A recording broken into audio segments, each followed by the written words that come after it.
is Ryan Cunningham from Cunningham Motorsports. Right now we're driving a 2017 Grand Sport, C7 Grand Sport, manual transmission, M7. We just installed an A&A supercharger kit. One of the great things about this kit is Andy at A&A spent the time and the money to actually get this kit CARB approved, which what that means is it's 50 state legal. So in the future, if you get this car smog tested here in California, or a cop pulls you over, pops your hood, it's got a CARB number, so it's it's fully legal. They can't give you any grief about it. Another thing too is literally the only modification to this car right now is a supercharger, and that's it. No fuel system upgrades, no nothing. The key is tuning, obviously. But with proper tuning, these cars at this level have no issue with fueling or anything like that. A lot of people, they'll buy a Grand Sport, and the main reason they buy a Grand Sport is because it's cheaper than a Z06. Unfortunately, sometimes people want that Z06 power. And to give an example, these cars, they put down stock, and mind you, it's just regular LT1 you get in a regular C7. They put down to the tire about 400 to 410 on our dyno.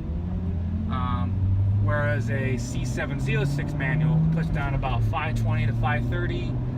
If it's a good strong car, 540 plus. Well, on this car, with only 8 pounds of boost, it's a tad bit under 8 pounds of boost actually. We put down 548 to the tire. And it's the power curve is very similar to a C7Z. It makes a little bit less down low, but the transmission gearing on these cars is a little more aggressive, so it kind of makes up for that. As you can see, right now we're driving. I think it's well over 100 degrees today, around 100 degrees, and it's right there. Yeah, well, 93 actually. We'll get the climate control on. It's comfortable. No drivability issues. It's quiet. All the creature comforts are there. There's no check engine lights, nothing like that. I got it in track mode right now. But yeah, it's really, drivability's there, and there's no changes.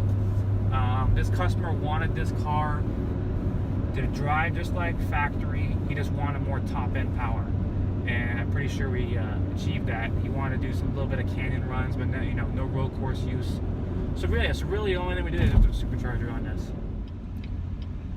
So a lot of questions I get with customers is, well, man, my car, will I hook up? Do I have to put a drag reel on it? I don't want to put a drag reel on it. I don't want to put an R compound on it. Well, back in the previous generation Corvettes, that was really an issue. You would just spin the tires, and to the average driver, that could be daunting. With these cars here, not touching any modes, they flat out will just hook up. Right now, I got it in track mode, which gives it the most aggressive traction control. Now, mind you, I'll put it in first gear, and if I gun it right now, the car will pretty much dead hook.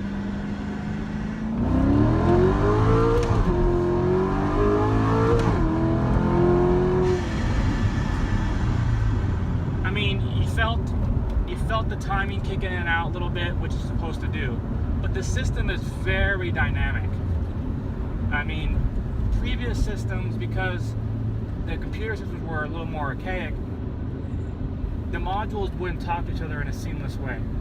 The newer GM systems, what they have is called a torque request system, and all the modules talk on a system called a CAN network. And a CAN network basically is, okay, so the ABS module has different modes. You got your different modes and all that. ABS module sees, hey, I got X amount of slippage in the rear. Well, what it does is it goes, I need to reduce the torque this amount. It sends a torque request, which is actually a negative request, to the PCM. The PCM then, now mind you, this is all instantaneous, will then reduce the power via timing, throttle, whatever, depending on how much it needs to remove to achieve that goal, until the ABS module brings that torque request back higher again. And I'll give you an example, that'll give you kind of understanding of when I and other tuners say torque request system.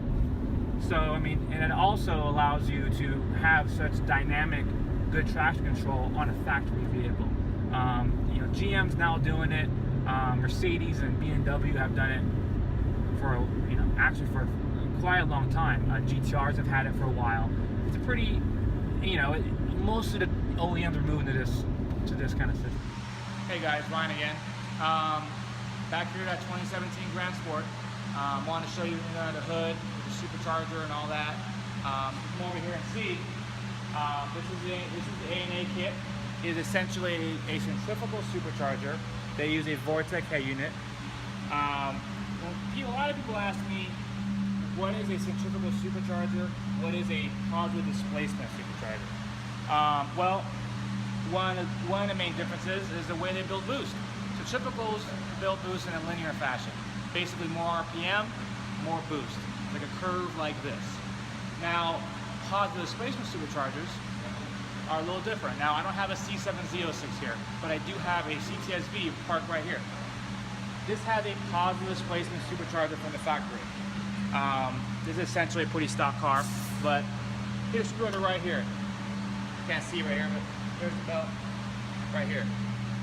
The way they build boost is their root stop, and they build boost in the sense of, get you to say, displacement of air per rotation. These tend to make a very flat curve. Airflow models in the engine can move the curve around a little bit, but for the most part, you get pretty much full boost right off the hit. That's why everyone says, oh, the torque of a PD blower. Well, yeah, that's what you're feeling, is that instant torque off the hit, and that's the main reasons why the OEMs tend to use it a lot. Mercedes, Hellcats, you know, Dodge, Chrysler, and GM. Also, simplicity as far as packaging as well. We'll move back here over to the Grand Sport. As you can see here, it's pretty simple. I mean, we just bolted the kit on. It even attached to the factory air box, which, you know, to be carb certified, they really want you to do that. But the kit, for the most part, is, you don't really cut the car up very much. There's an intercooler on the bottom here that, you know, A&A actually provides you with a already cut panel, so you don't have to cut your own panel. So you can, if you're going to put the car back to stock, you can put that panel back in. I mean, there's really rarely anything cut on the car, so it's a really nice package in that regard. Other than that, it's pretty simple. Just want to show you that. You can see right here, kind of tough. The carb sticker is right here, so you know it's got a carb sticker. Yeah, that's really about it. It's meat and potatoes of this build.